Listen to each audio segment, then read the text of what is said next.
talagang ginimbal ni Jaime Marcos yung ginimbal ni Jaime Marcos yung Pilipinas kahapon.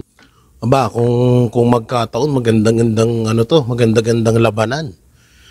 Tita versus brother versus son. Tsaka alam nyo, doon sa mga sinabi ni Jaime Marcos, doon natin napatunayan na yung mga lumabas na mga sabi-sabi noon ay totoo. Dahil 'di ba dati si Cathy Binag din, 'di ba, na parang inaalok daw siya ni Lisa Araneta Marcos na mag-take ng droga. So ngayon napatunayan na natin na totoo 'yun. Ang tanong, kailan kaya may lalabas yung USB? Nga, Ma'am Cathy Binag, panahon mo na para ilabas ang USB. Oo, ang USB na matagal nang inaantay ng taong bayan. So doon, yung incapacity clause, how does that work? I mean, there's a voluntary and involuntary declaration. The Vice President by the cabinet, and then it has to go to Congress. And then there's got to be a declaration of incapacity. Palagay po ninyo incapacity na si Bongbong Marcos? Hindi, paki-comment nga po sa comment section. Palagay po ba ninyo sa oras na ito, si Bongbong Marcos ay incapacity para maging presidente at kailangan na mag-take over si VP Sara Duterte? Paki-comment nga po sa comment section. Napakaganda po ng video na ito, mga kareaksyon. Ito na, tuloy na natin. Ito na po, mga kareaksyon. Reaction TV Base, nagbabalik reaction. Napakaganda po ng pag-uusapan natin ngayon, mga kareaksyon. Mantakin po ninyo, mga kareaksyon, isisiwalat po natin ang kaplastikan at kahipokrituan nitong si Risa Hontiveros pagdating sa martial law at pagdating sa mga Marcoses. At marami pa po tayong ibang tatalakayin, mga kareaksyon. Umpisahan muna po natin doon kay Risa Hontiveros. Bilang isang maliit na ambag, si Risa po medyo hindi pa siya gaanong upgraded, sabi nga. Ano pa siya dyan, yung organic. Wala pa siyang artificial flavor. Di ba, Liamas? Ang maliit na ambag ng henerasyon ko na maikwento sa mga kabataan ngayon. Yung kwento, yung kasaysayan ng batas militar nung panahon ng diktadura. Gusto naming matapatan sa pamamagitan ng pagbibigay nitong mga kopya ng Marcos Martial Law Never Again. It is never too late para gawin ang isang bagay na mabuti. At isa sa pinakamabuti, isa sa pinakakailangang gawin na bagay nating mga tao ay mag-alala, to remember. Yan po ating tungkulin, ating responsibilidad. Kasalanan po natin kung hindi malaman na mga kabataan ang totoong kwento at kasaysayan ng nakaraan.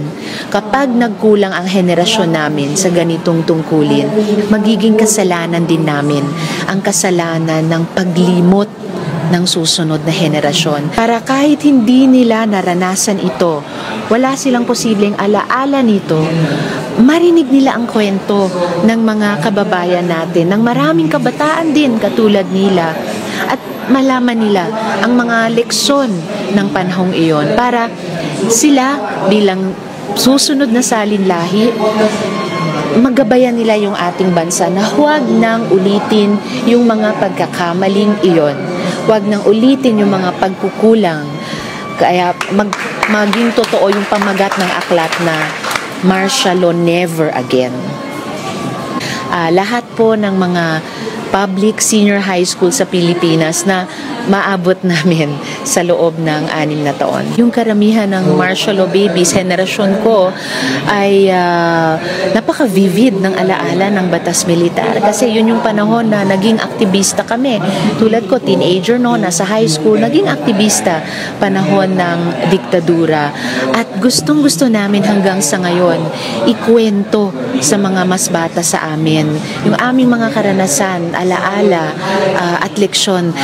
Ayaw namin na makalimutan nila or mabura ito o mabago ng ilang mga kababayan natin na may agenda na huwag nang malaman, huwag nang singili ng accountability, mabaon sa limot ang ganitong mga karanasan.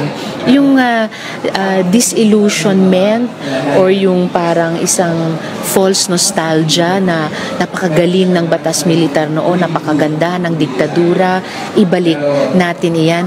Yan precisely yung sa tingin ko'y maling paniniwala. Yun po si Risa noong siya ay aktivista at ini-indoctrinate po niya yung mga kabataan. Ako, kinikilabutan po ako nung nakikita ko yung mga kabataan. Kinilabutan po ako nung nakita ko yung kabataan tapos kinakausap ni Risa. Kaya nga sabi ko, tama ang ginawa ko, naka-homeschool yung mga anak ko. Mahirap kasi mga ka-reaction. Sa eskwelahan, merong mga makakaliwang grupo na makakausap yung mga anak mo. Hindi, para sa akin lang po yun. Para sa akin lang yun, ha? Para sa akin lang. Kasi mga ka-reaction, mahirap kasi pag mga makakaliwang grupo, ang mga nag-i-indoctrinate. Ngayon, never again siya. Pero pagdating kay Bongbong Marcos, hibod! Kain tayo! Ako'y bagong loyalista na ngayon. Sabi mo, oy, Risa, isigaw mo, ako'y bagong loyalista ni Bongbong Marcos. Ganoon! Huwag ka na mahiya! Never again, di ba? Pero huwag nating pag-resignin si Bongbong Marcos. Hindi ko lang masabi dito kasi gusto... O, ito na naman si Pinky, ha? Si Pinky, mga karyasong, pakinggan po natin si Pinky, ha? Tapos mag-react po tayo. Masabi dito kasi gusto ko ilahad yung buong istorya tungkol doon sa mga aligasyon ni Saldico. Pero ang masasabi ko lang, at this time, at this point, walang katotohanan, puro kabulaanan, lalo na yung issue ng nag-deliver siya ng 25 billion pesos patungo kay President Marcos. Alam mo, hindi ko dinidefend si President Marcos. Unang-una, 100 billion sa BICAM. Paano nagpa-insert si President Marcos? Di ba nung hindi pa po lumalabas itong si Saldico dahil naiipit na siya lang ang pinipit-pit ang bayag? Di ba nung hindi pa siya lumalabas, walang kaso si Saldico? Nagpipigil po sila na walang kaso siya Saldico, hindi pwedeng pakialaman yung kanyang passport, hindi pwedeng pauwiin, wala siyang kaso. Nung talagang pumupunta kay Bongbong Marcos, nililihis nila, dinadala nila sa mga kontraktor, kay Diskaya, kay Alcantara, kay dinadala nila yung sisi. Wala, pumupunta pa rin kay Bongbong Marcos Dumidiretso kay Bongbong Marcos. Ngayon, pipit-pitin na nila ngayon si Saldico. Siyempre, kahit ako si Saldico, walang niya. Ninuutusan nyo akong mag-deliver ng pera, tapos ako lang yung pipit-pitin ninyo, nasa ibang bansa ako. Di po ba mga karyasyon, ipapalabas po natin maya-maya yung buong salaysay ni Saldico patungkol sa pag-aatid niya ng pera at mali-malitang pera, bilyong-bilyong pera, dyan sa mismong Malacanang, mga karyasyon. Tapusin muna natin itong si Pinky Lacson. Nung tiningnan namin yung listahan, tama yung listahan Talaga may mga items na nakapaloob sa 100 billion. Pero, meron doong nabito out of the 194 billion na binito ng Presidente sa 2025 budget, meron kami nakita 3 items doon sa 100 billion na yon na nagkakahalaga ng 1.15 billion. Tapos initially, naka-FLR lahat Pero of course, kinasusundan ko ilan yung na-release na naka-FLR. Pero yung buong 100 na yon initially, FLR, for later release. So kung insertion ng Pangulo yon, bakit niya ito for later release? Bakit niya ibibito? Ipa-priority niya yon kasi kung totoo mayroon siyang kikitain, ba't niya bibito? So, ang ibig sabihin nito, ang implikasyon, pwede may gumamit ng kanyang pangalan. Pwede, and you're looking into that?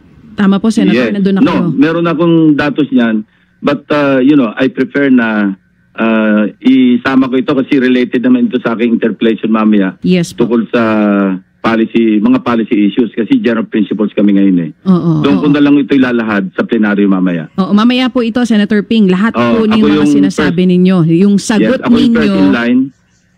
Yeah. Sagot nyo kay Zaldico doon sa sinasabi niya na i-review daw po ninyo yung GAA and NEP. Yun ang sinasabi niya. Na-review ko na nga kaya sasagutin ko. Pati yung mga circumstances behind yung sinasabi niyang nag-deliver siya. Yun, talagang sasabihin ko taas ang kabulaanan at ipapaliwanag ko mamaya kung bakit. At meron akong pinanghahawakan. Oo, ebidensya. Anong oras po ito, Senator? Ako yung una nakasalang doon sa DBCC sa General Principles. Kaya alauna kami mag-i-start. Oo, kasama po ba dyan sa magiging interpellation nyo yung pangalan? Papangalanan nyo po ba yung sinasabi nyo pwedeng nagamit ang pangalan ng Pangulo?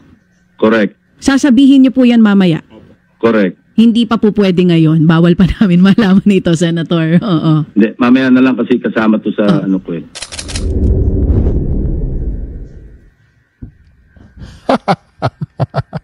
Hindi na po alam ang gagawin ni Pinky. Paano yung pinirma ang kontrata? Kailangan protektahan ko si Bongbong Marcos.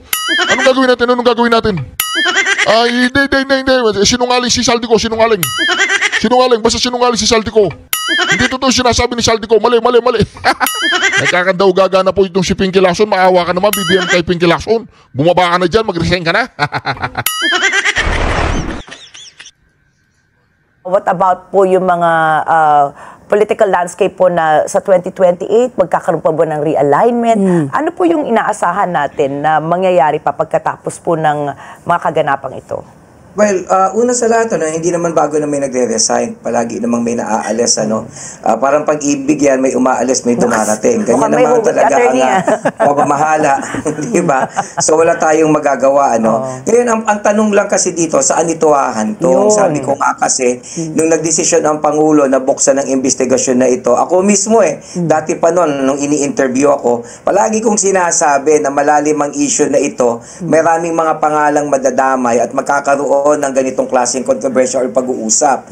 Kasi nga hindi basta-basta na magbubukas ka ng investigasyon. But in fairness to the President, it's good on his part to do that regardless of his intention. Pero ngayon dahil dito na nga tayo, so maraming pwedeng mangyari. Tandaan natin, nasa huling 2 taon ng Pangulo. Mabilis ang panahon, susunod huling taon na yan. So papunta na siya dun sa tinatawag na lame duck presidency. Nawala. Sandali lang, ayusin ko lang po ang ating tatawagan ko lang, parang sinasabutayan na po tayo. Sinasabutayan na tayo, ulitin natin. Mabilis ang panahon, susunod huling taon na yan. So papunta na siya dun sa tinatawag na lame duck presidency. So ibig sabihin, hindi sandali na po, ayusin po natin ang ating audio, video. Tatawagan natin yung specialist natin. Sasaka, ayusin mo tong video ko. What about po yung mga political landscape po na sa 2028, magkakaroon pa ba ng realignment? Ano po yung inaasahan natin na mangyayari pa pagkatapos po ng mga kaganapang ito? Ito po kasi papatunayan nitong eksperto na ito na magkakaroon ng lame duck president. Pagkatapos man ng 2026, 2027 election na, may impeach po si Bongbong Marcos. Well, una sa lahat, hindi naman bago na may nagre-resign. Palagi namang may naaalis. Parang pag-ibig yan, may umaalis, may dumarating. Ganyan naman talaga ang pamamahala. Diba? So wala tayong magagawa. Ngayon, ang tanong lang kasi dito, saan ito hahantong? Sabi ko nga kasi, nung nagdesisyon ang Pangulo na buksan ng investigasyon na ito, ako mismo dati pa noon, nung ini-interview ako, palagi kong sinasabi na malalim ang issue na ito, maraming mga pangalang madadamay at magkakaroon ng ganitong klaseng controversial pag-uusap. Kasi nga hindi basta-basta na magbubukas ka ng investigasyon. But in fairness to the President, it's good on his part to do that regardless of his intention. Pero ngayon dahil dito na nga tayo, so maraming pwedeng mangyari. Tandaan natin, nasa huling 2 taon ng Pangulo.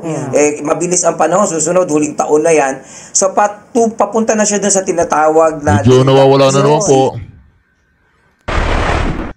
Mabilis ang panahon, susunod huling taon na yan. So papunta na siya dun sa tinatawag na lame duck presidency. So ibig sabihin, hindi na siya masyadong pinapansin. Ibig sabihin, hindi na siya nakaka-wield ng so much influence. Now, will it lead into something catastrophic against him? Depende sa kung anong mga pwedeng mangyari. Kasi alam mo, yung magkalaban, they are respectively pooling together their resources to be able to outdo each other. Kagaya nga na binanggit ko kanina, hindi ba? Pero ang problema lang sa Pangulo, medyo mas magiging mabuhay sa kanya ito if not handled well.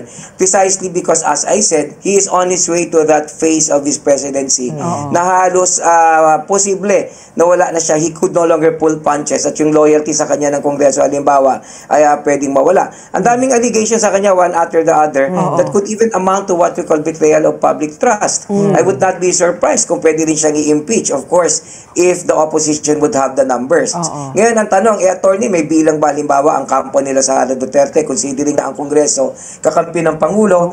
Well, kakampi nila ang Pangulo, hindi dahil loyal sila sa Pangulo, mahina ang party system sa atin. Kakampi nila dahil siya ang Pangulo. Kung palindak na siya, di ba? Posible ba siyang maalis? Pwede, depende kung lalalim yung mga usapin at ika nga mas lalo siyang maiipit. So, sa tingin ko, yun yung pangamba para sa kanya, no?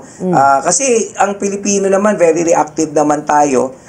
Kung maka-counter niya ng naratibo, di makikwel na naman yung galit ng taong bayan. Ang taong bayan, reactive tayo. Wala tayong masyadong malalim na pagkaintindi sa issue. We act based on emotions. Kumbaga tayo mabilis tayong mapagalit. Pag nagalit tayo, kumikilos tayo. Because who would have thought, 3 months ago, ang issue natin si VP Sara, impeachment.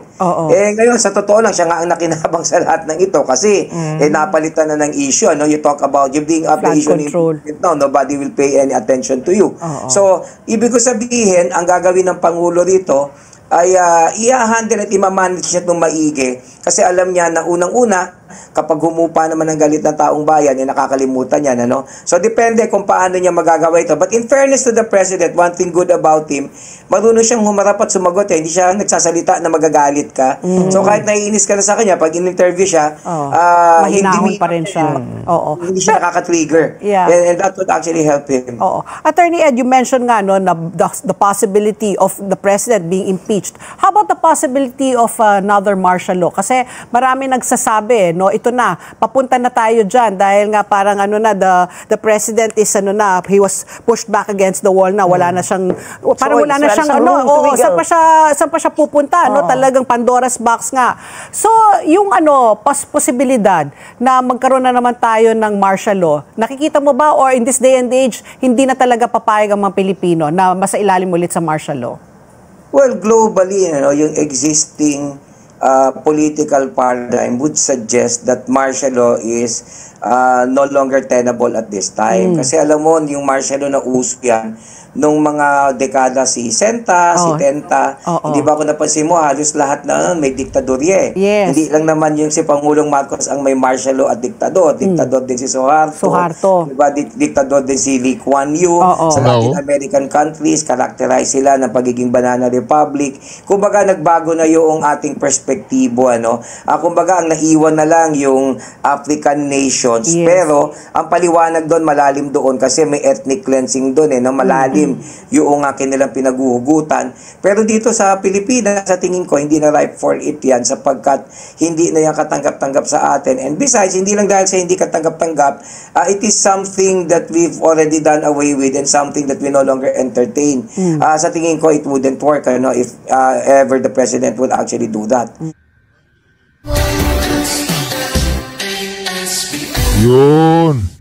Ito naman po mga ka-reaction, Pag wala na daw pong magiging lame duck president na si Bongbong Marcos, pero palagay ko hindi naaabot dun Paano pa niya pamumuno ng bansang ito? Tingnan nyo naman. Wala na naniniwala sa kanya. Alam na po, nagsalita na po ang kanyang kapatid. Now, let's talk to political strategist Malu Tiquia. She is joining us today, this morning, to react to the statements of Senator Amy Marcos. So, magandang umaga sa iyo, Malu. Thank you for joining us.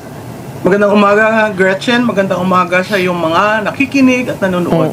Good morning. Okay, una-una ho, your take on the revelations, the bombshell dropped by Senator Amy Marcos. Matagal na pinag-uusapan ito, but coming now from the sister. First, why during this INC rally, and what do you think was the goal?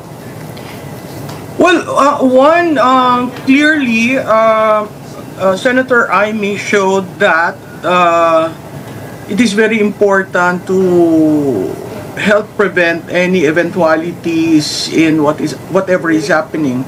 Second, he showed that country is more important than probably the what is happening within the Marcos family, but it is clear that there was endearment in what she said about, you know, you're adding and I will, that you will be there for him. There was no mention of resignation. It was just a talk about umuwi na tayo, magpahinga na tayo. So, if you look at the whole speech of the senator, it really was conscious about the Filipino culture of family.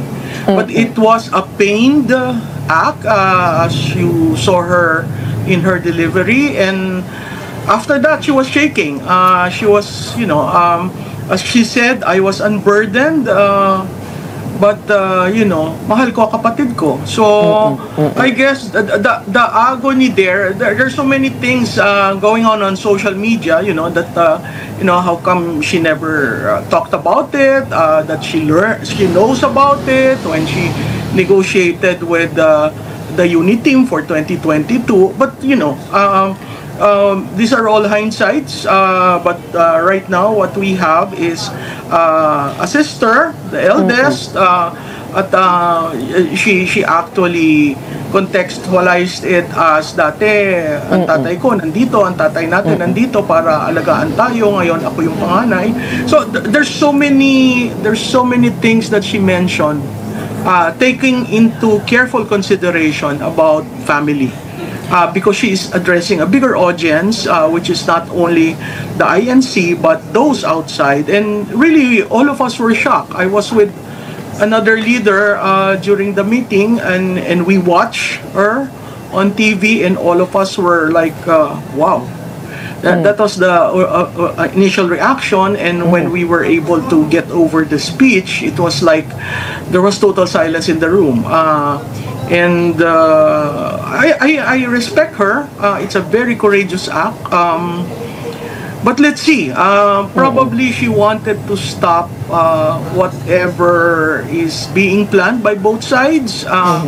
And her reaction actually resulted to INC, you know, canceling the third day. But I do understand that the EDSA rally will continue, but that's entirely a different, you know. Pero hindi ba Malu kapag when you correct a loved one, hindi ba it also matters not just the content of your correction, but also the manner and form and timing and the way you speak it. Some would say na kung talagang mahal ni Senator Amy ang kanyang kapatid, sana ginawa na lang niya ito in private, no? Why decide to say to give those revelations in a protest rally na nababahiran ng all sorts of speculation that could possibly lead to a withdrawal of support na matagal na din pinag-uusapan. I mean, it begs the question, was there a different objective to this other than being loving of your brother? Well, one Gretchen, she has been out of touch with the president for 3 years. She has not been given a space in that inner circle. She is not part of the kitchen cabinet of the president. And the plan was in 2022 that she will be very active as a member of the kitchen cabinet. So how do you reach out to your brother if you haven't seen each other for 3 years? And why now? Because our economy is on a free fall. And leaders need to take certain sacrifices to put the house in order. Mahalaga yun kasi ang naaapektuhan na taong bayan eh. Ordinaryong tao naaapektuhan. Kung titingnan nyo, malapit ang Pasko pero wala kang nararamdaman na Christmas rush. Ang mga tao nag-iisip, gagastos ba ako ngayon o itatago ko ang pera ko para sa susunod na quarter. So yung timing, napakahirap mong i-judge, pero kinailangan niya to rise into the occasion to do this. Mind you, she has always been there for the brother. When he was governor, it was citizen, or I think congresswoman siya, who actually was like a sweeper. If you look at the career of the president, Amy Marcos is always there, trying to sweep things. When he became governor, ang nag-take over siya. At inayos niya yung naiwanan. When he became congressman, si Senator Amy ang naging congresswoman. And para siyang talagang tagalinis ng naiwan ng kapatid. Masakit yun, pero sinabi rin niya, alam sa probinsya. So, hindi na siya nagtatago sa mga kaalaman ng tao. Kasi the more na itatago mo, the more na kinukonsinti mo. And that narrative echoes to families with children or relatives who are in the same situation. Either you cover it, or you help them out in the hope that they will be able to stand up on their own after rehabilitation. And I guess it's also crucial to look at not the 2028.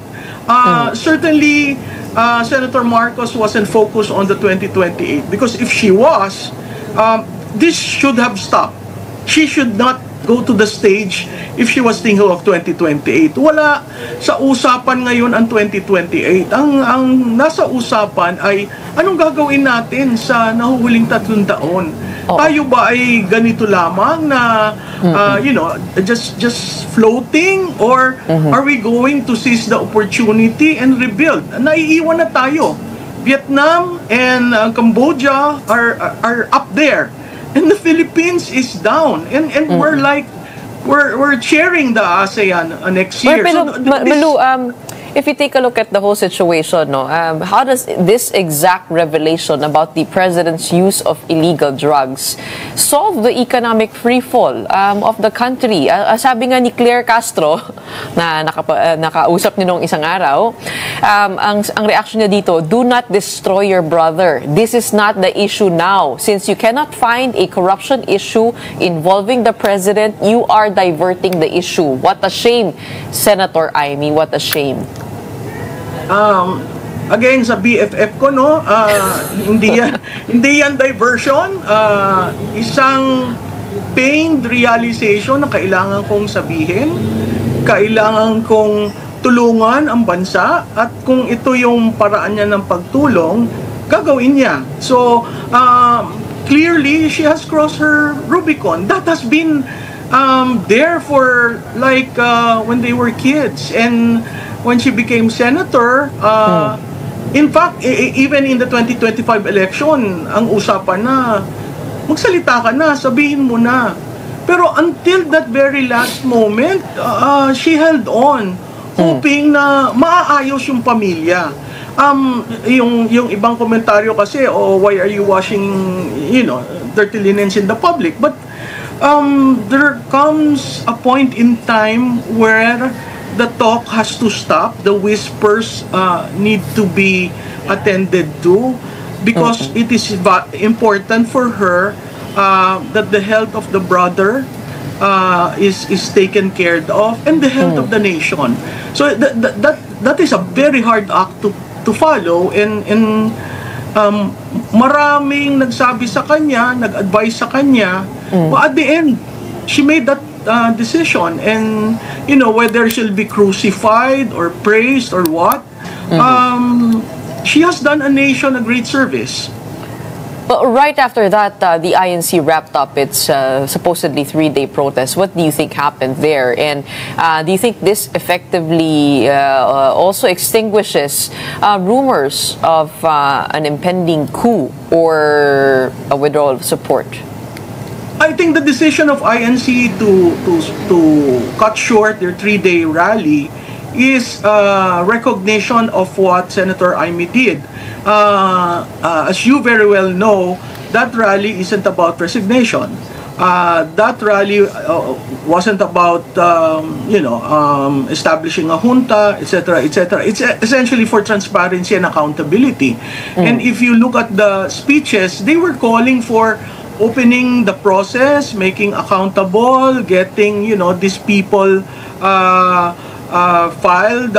cases filed in court. So when they decided to stop, I guess it's the fact that if they continued, it would lead towards a call for resignation, and that rally wasn't really for that. Right now, what is being played are three scenarios. There's a call for resignation. There's people are studying the incapacity clause of the Constitution, Article 7, Section 11, in case of incapacity. In case of resignation, you have the constitutionally successor to take over. In case of incapacity, the vice president becomes acting president. And the third, I think, is an action of the administration. There's talk that the ombudsman is going to file cases to so many names, both incumbent politicians and everything, you know.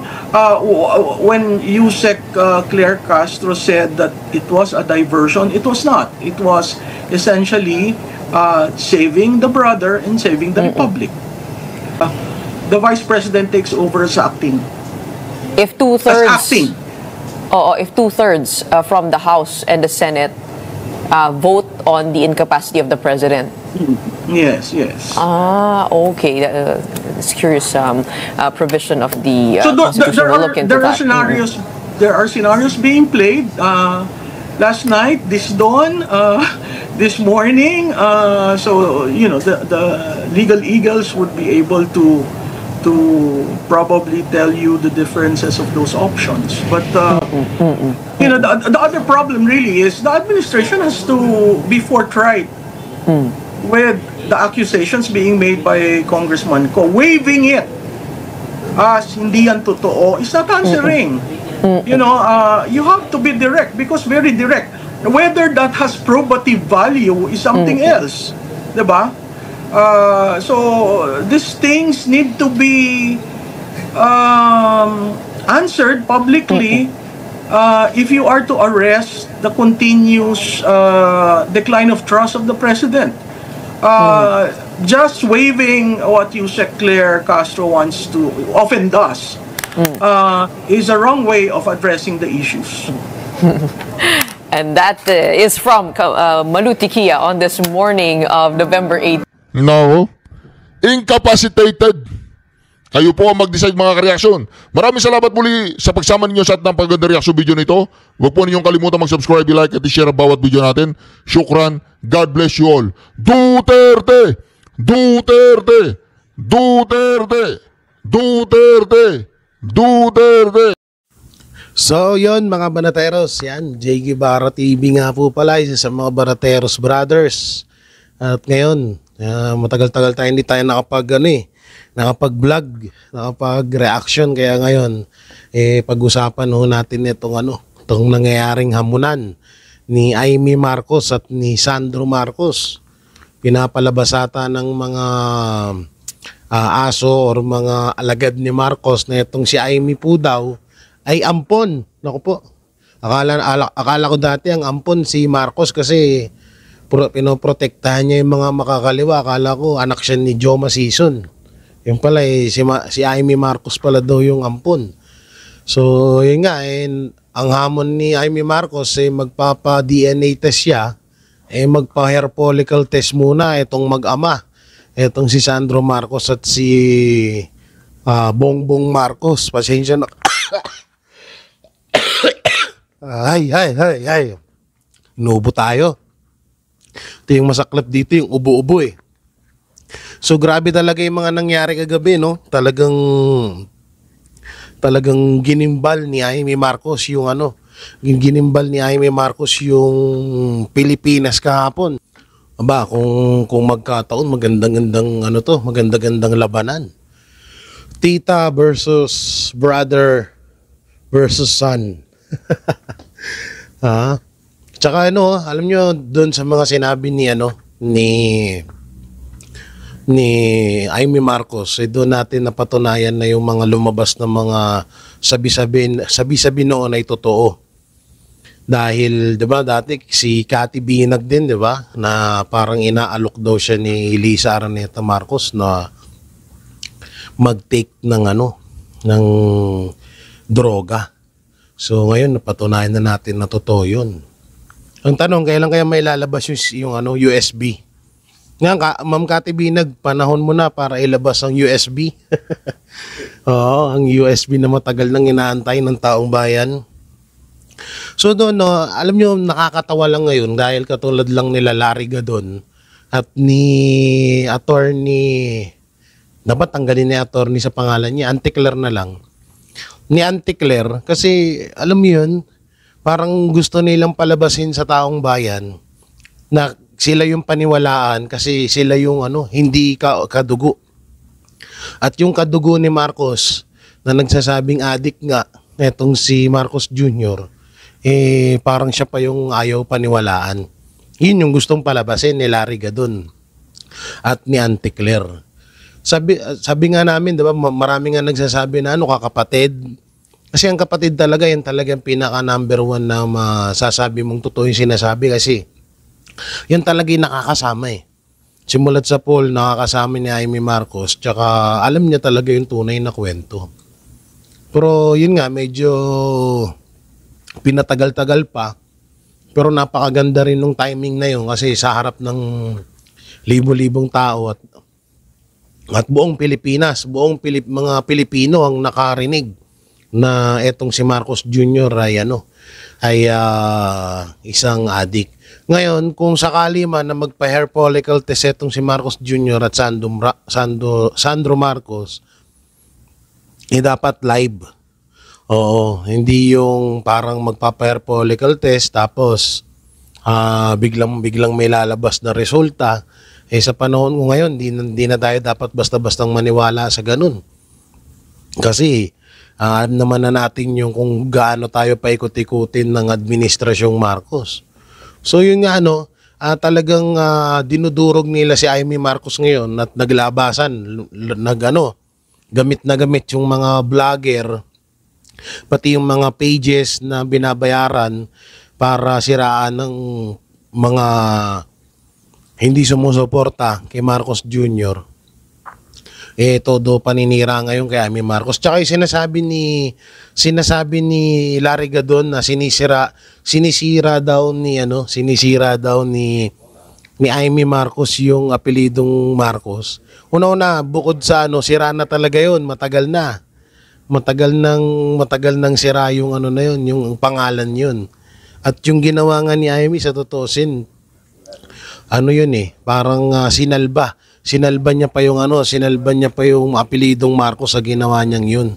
At guys, eto kasama ho natin live on the spot si ang pamangkin, ang nag-iisang dalagita ni ni Marcos Jr. na si Sandro Marcos. Guys, eto po. Yun Hi, kumusta po kayo? How are you, ladies and gentlemen? My name is Sandro Marcos. Sandra Marcos Scam. So, what's your question? Yun nga, anong masasabi mo doon sa sinabi sa'yo ng tiyahin mo na si Amy Marcos? Ayoko.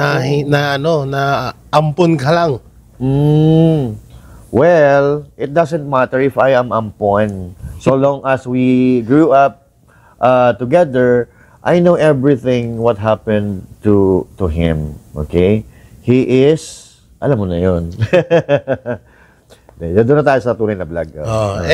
Paano nga yan, Master? Ano masasabi mo doon sa sa pinapalabas nila sa paninira kay Amy Marcos ngayon? Yung kesyo hindi daw anak, kesyo sinisiraan daw ni Amy Marcos yung apelido nila, sinisira daw.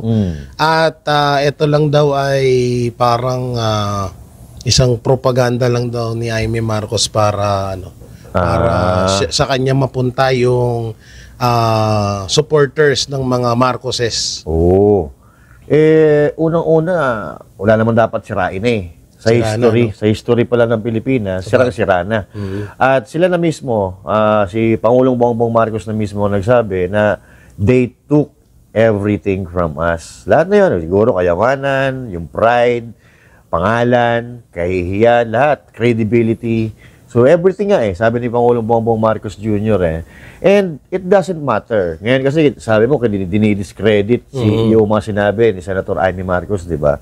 It doesn't matter kung sabihin na natin, sakyan na natin yung sinasabi nila, yung naratibo nila na Hindi tunay na kapatid. Oh. Pero, lumaki pa rin sila na magkasama eh. Kahit sabihin Tsaka pa natin. sabihin na natin na hindi niya tatay si Senior Marcos. Oo. Pero nanay niya pa rin si Imelda. Si Imelda Marcos. So magkadugo pa rin sila.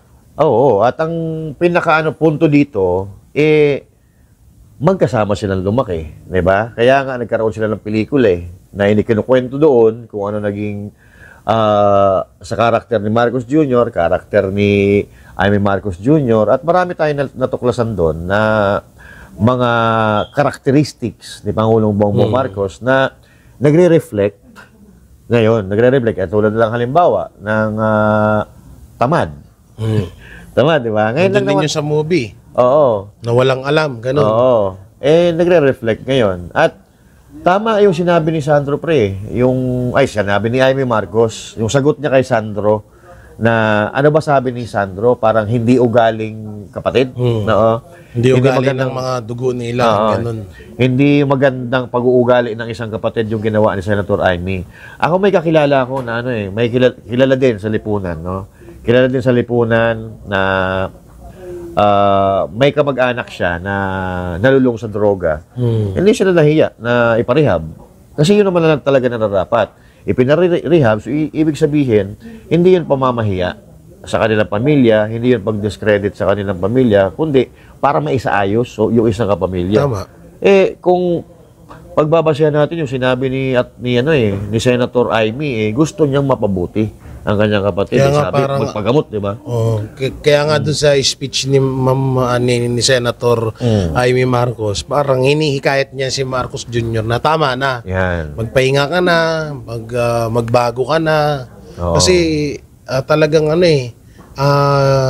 ako naiintindihan ko si Amy Marcos kasi kahiyan eh. Yes. Tapos hanggang ngayon hindi pa rin mapatunayan ni Marcos Jr. na matino siya. Doon pa nga lang sa una-una, 'di ba, yung wala daw schedule, wala daw schedule yung pagdating ng bagyo. Ayun, medyo ipunin yung tubig at gagamitin sa tagtuyot. Oo, tapos yung meron pa isa, nabangga ng barko, yung flood control project. Ang flood control nasa ilog yan eh. So ang dami niyang mga paliwanag, tapos yung isa pa yung timba na pwede daw inumin yung malabo yun. Yung sa baha. So talagang doon pag pinagdugtong-dugtong niyo yung mga sinasabi ni Marcos na parang hindi masasabi ng matinong tao. Nung sinabi ni Amy Marcos na pansinin niyo ang pananalita niya at ang kanyang mga sinasabi ang gulo-gulo na. Iba-iba na. Iba-iba na. Tsaka hindi naman bago to eh. Si Claire na mismo nagsabi, di ba? Na etong naging issue na itong pagiging bangag ni Pangulong Bongbong Marcos dahil una nang sinabi ito ni President Duterte. Pero ang tanong kasi dito, wala namang naging ending to eh. Hindi napatunayan na siya ay malinis talaga dahil naging question pa nga yung sinasabi ni Claire Castro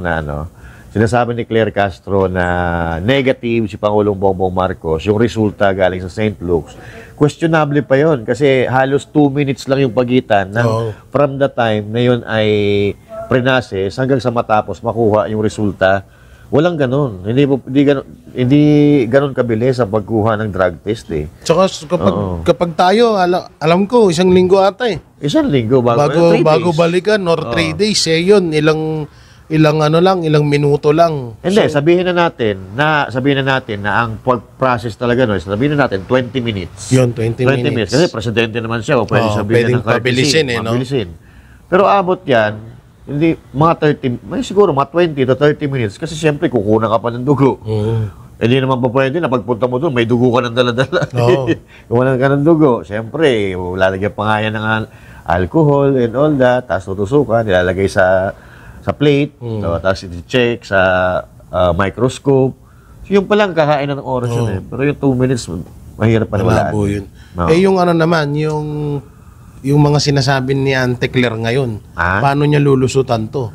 Actually, ito nga, may sinabi siya kagabi na papaano daw si Bongbong Marcos Jr. magda-drugs o gagamit ng droga, naiisa na daw ang kidney niya.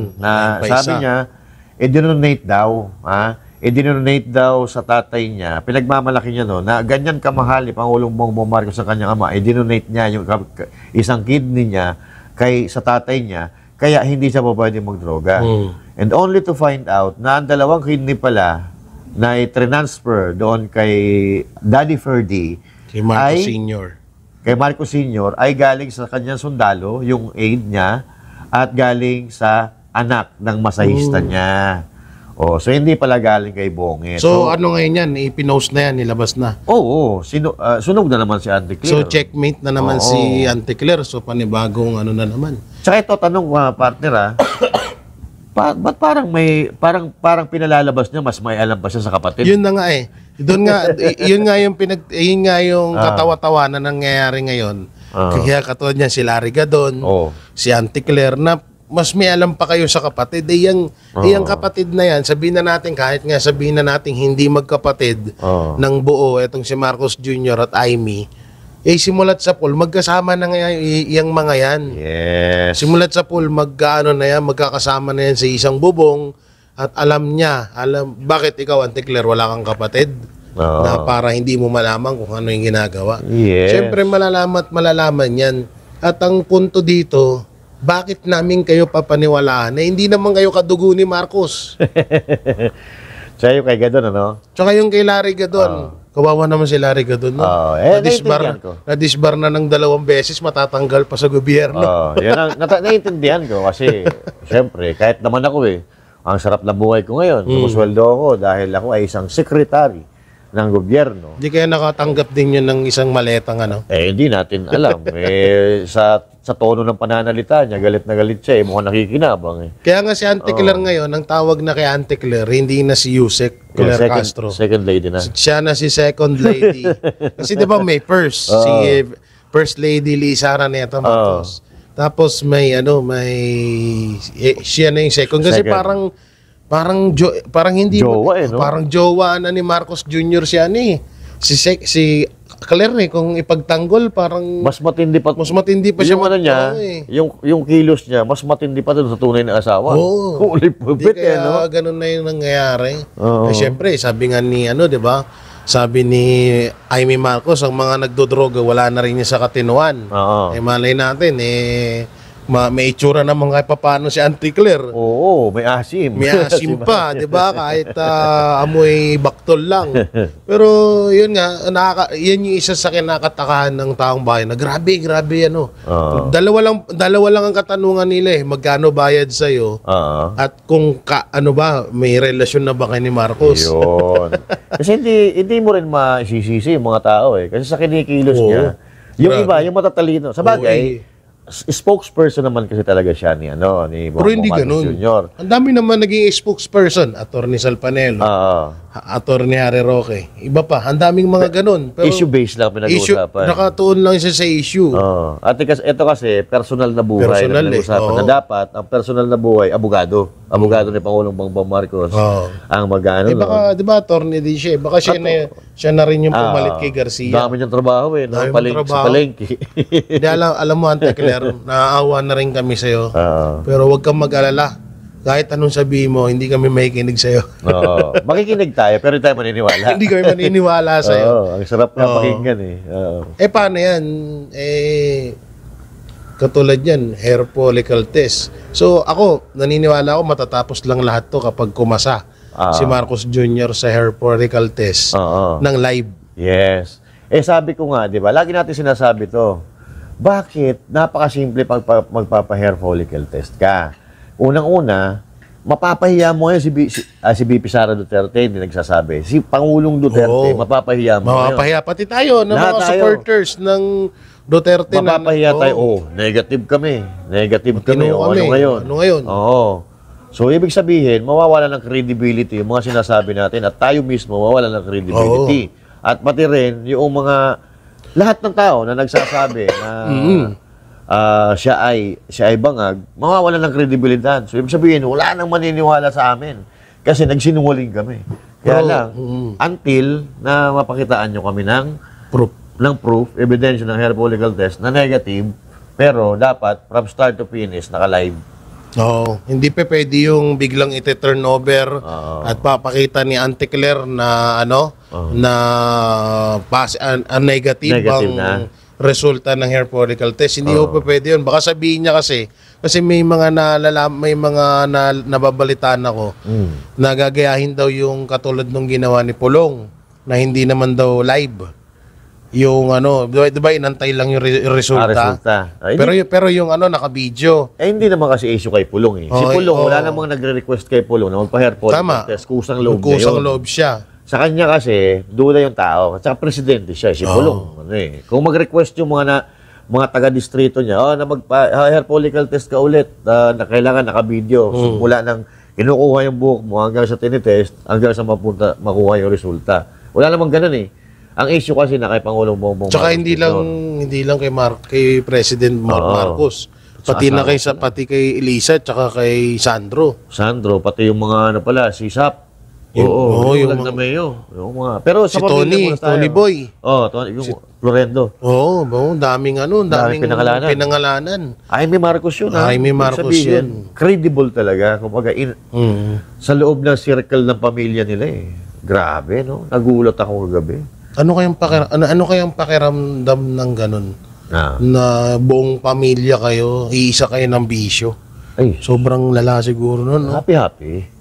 Kaya siguro yung mga nakikita natin nung nakaraan na si Marcos, di ba, ang unang nabalitaan si Marcos Jr. sinugod sa ospital. Si Lisa daw, di ba, ganun din. Tapos, mga ilang araw nakita natin si Lisa Araneta Marcos namamaga yung mata. Tandaan mo ba yun, yung namamaga yung mata? Yung may black para tapos black eye. may lumabas pa na balita na binato daw ni Lisa Araneta Marcos itong si Marcos Jr. hanggang sa hospital. At ang bago ngayon, tuwing Friday daw, nasa St. Luke's si Sandro Marcos. Anong ginagawa doon? Parang kapag na-over na, nagpapa-blood transfusion. Parang gano'n. Siguro gano'n. Parang doon siya nagpapa-relax. Sa sinabi yan di ba, kagabi? Senator Jaime Marcos. So ito napakalabo talaga na yung sinasabi ni Senator Jaime ay paninira lang. Kasi isipin nyo mahigi, pamangkin niya yun. Yung dalawa pa, diba? May dalawa pang kapatid si Sandro. So sobrang grabe ka naman natita kung ganun ang gagawin mo, di ba? So talagang ibig sabihin, hindi mo masasabing paninira lang.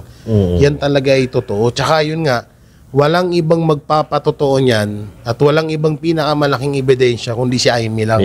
Kasi siya yung kapatid eh. Kahit sabihin na natin na ito, halimbawa, mali yung paratang ni Jaime na nagdodroga din si Sandro. Sabihin na natin, labas na natin yun. Hindi naman namomonitor yan ni Jaime. Yung kapatid niya simulat sa puli. Namomonitor niya eh. Simulan nung pagkalaki nila hanggang sa sabi niya, diba, sila pa daw naglilinis nung mga pinaggamitan. Mga kalat. So biruin mo, almusal kasabay marijuana. Grabe. Tapos magiinuman, mag-ukokain sa maghapon hanggang gabi. Kaya siguro hindi sila masyadong pumapayat. Kasi pag food trip muna. Pag magpo-food trip muna sila siyempre ang side effect ng marijuana ay malakas ka kumain. Ang naririnig ko sa mga at andyan naman yan pag na-research nyo. Sabay susundot siguro ng pagtapos na kumain. Pagka busog na busog ka na, tama na. Okay na. Kaya palang hilig nyo sa Jollibee, no? Ay, nako. Grabe mga pasabog na yan. Yung kay naman? Kanino? Kay tawag dito, doon sa mga nag-aalisan na. Madami na sila. Sa akin, parang, habang maaga pa nililigtas nila yung sarili nila. Kumbaga, graceful exit. Baka mamaya, kung ano pa mangyari, madamay pa sila. So, I can't speak for them, doon sa mga katulad kay Lucas Bersamin, kay Pangandaman, sa DBM. Biruin mo hindi mo, ito, ako naniniwala ako na may divine intervention, may kinalaman si Lord dito. Kasi, biruin mo, itong si Lucas Bersamin, napakalakas yan. Powerful talaga. Powerful na akala mo ay hindi talaga matatanggal sa gobyerno dahil kanang kamay niya yun eh. Ni presidente yan eh. Pero natanggal siya. Nag-resign siya. Bakit? Ano ang dahilan? Yun ang isipin nyo. Ano Kasi ang dahilan kung bakit nag-resign ang isang makapangyarihan tao at piniling umalis bilang kanang kamay ng presidente ng Pilipinas? Tsaka ano pa, wala kang maiisip na, at siya lang ang maiisip mo na matitira talaga dapat. Yes, Kasi siya yung kanang kamay. Si Ante Claire, kailan lang naman sumulpot yung palengkerang yan eh. Sabihin natin si Boying, hindi rin. Lahat talagang si Lucas Bersamin ang talagang makikita mong makakasama. Yes, kasi ni Marcos. pagkatanggal kay Vic Rodriguez, pasok agad si Bersamin. Tsaka sila na kumuha ng mga gabinete. Si Remulla, kailan lang naman na sa DOJ yan, tsaka sa DILG, magkapatid, di ba? So si Lucas Bersamin talaga, yung kasama niya mula umpisa until na mag-resign kahapon. At ito pa, yung sa DBM, si Amina Amina, ano ba to? Pangandaman. Siyang may hawak ng pera. DBM. Powerful din yun. Kasi siya talagang may hawak ng pera at siya nagre-release kung saan mapupunta yung mga pera. Kung tutuusin, ang kapangyarihan ay nasa kanya rin. Bakit siya nag-resign? Talagang ayaw niya madamay, siguro. Ayaw niya talaga. Siguro, tsaka na-realize din nila siguro na napapit lang sila ni Marcos Jr. At ito pinakamalapit. Maaari daw na traitor rin ni Boying Remulla si Marcos. Patay tayo dyan. Ito kasi yan. Kapangyarihan ni Boying yun. Kayang-kaya ni Boying yun. Ito kasi yan. Ako, halimbawa, isi-save ko yung credibility ko tsaka yung political career ko. Siyempre, makikita ko ang future niyan eh. Ay, puso, si VP Sara Duterte ang papalit dito. Kailangan umextra tayo dito. Kailangan gumawa tayo ng paraan na mapapansin ni VP Sara Duterte na parang yung ginawa natin ay papabor din sa kanya. Kung halimbawa man, si John Vic Remulla, pwede kasi si Boying medyo bumira na ng bumira to kay Duterte. Si Boying. Nila yan eh. Nagawa na nila noon yan eh. Tapos, di ba, kay Binay? Ginawa nila dati kay Binay yan. Iniwan nila si Binay. Tapos iniwan nila, tapos lumipat sila sa Duterte. Pangulong Duterte. So, pwede nilang gawin ang ngayong gawin. Kasi may mga Pilipino na ganun kadali kunin ng loob eh. Lukuhin. Alam mo yun, tipong ipagtanggol ng ilang buwan mong binaboy ang Duterte, tapos isang araw pinagtanggol mo. Supporters ka na agad. Pero susuportahan ka na agad. Si Boying Remulla, nakikita naman natin, bumabanat siya sa Duterte, di ba? Bumabanat siya sa Duterte. Pero si John Vic Remulla, napansin mo ba na bumanat sa Duterte? Hindi pa. Hindi, di ba? So ngayon, itong si John Vic Remulla, pwede yan umentra ngayon kay VP Sara Duterte. Sabihin ko na, hindi kami okay ng kapatid ko na yan. Hindi kami okay ng kapatid naman ko. yun. Which is, totoo naman. Hindi kami nag-uusap niyan. Itong trabaho na ibinigay sa akin, ito lang wala akong pakialam sa kanya. Kaya, sa'yo ako, VP Sara. Parang gano'n. Di ba? Pwedeng, basta, alam mo na sa politika, kung ano nangyayari sa politika, magkakaroon ng pag-uusap, magkakaroon ng negotiation, na ganito, gagawin natin, pusunod na ako sa'yo, basta. Ako, ang ginagawa ko lang ito para sa mga tao, para sa trabaho ko. Hindi kita binira. Wala. Pero ang isa pang katanungan dito, Ter. Ano kaya magagawa ng Supreme Court na nalaman na nila to? Actually, may ano ba sila? May lakas? Kasi ako wala akong masyadong alam dyan. May lakas or may karapatan ba ang Supreme Court na magpataw ng parusang pagbibitiw? Hindi. Kay Marcos Jr.? Pag may kaso na, tsaka i-enter dyan ng Supreme Court, sila ang sila ang naglalabas ng warrant, warrant of arrest. So, ibig sabihin, kailangan magkaroon ka muna ng reklamo. Kailangan may magreklamo muna. Then, Supreme Court ang magdi-decide kung ito ba ang may, matawag dito? May, nasa dulo ng dila ako eh. Sige, tanong ka muna ng iba. Sa ombudsman, anong lakas? Ang ombudsman, ang kinakasuhan naman yan, yung mga public officials, lahat ng mga... Hindi kasama yung presidente doon? Hindi, wala siyang wala siyang sa presidente. So, ligtas pa rin pala si Marcos, no? Kung sakaling traitor rin ni Boying. Tsaka immune ng presidente, Hindi mo pwedeng kasuhan ng presidente hanggat wala ka talaga malinaw na ebidensya. Kasi immune sila eh. habang nandyan pa sa pwesto. Alam nyo, ano to sa totoo lang, pinakamatinding kasalanan to ng presidente. Una-una, korupsyon. Pangalawa, drug addict. Kasi yung kay Erap, di ba, kaya siya na ano nun kasi about sa korupsyon. Sugal. Sa sugal. Wedding. Pero mas matindi to eh. Matindi to. Kasi nagtumitik ka ng droga. Tapos ang grabe pa yung nakawan sa administrasyon mo. So doble-doble na talagang deserve mo nang mapababa sa pwesto. Ang malupit pa dito, ngayon natin napagtanto na bakit hanggang ngayon wala pa rin tayong balita doon sa Alitagtag, Batangas na 13 billion pulburon. Yan ang problema. At saan napunta yun? At asan na yung driver? Yun. At sino yung drug lord doon? Ang tanong, may napanagot ba?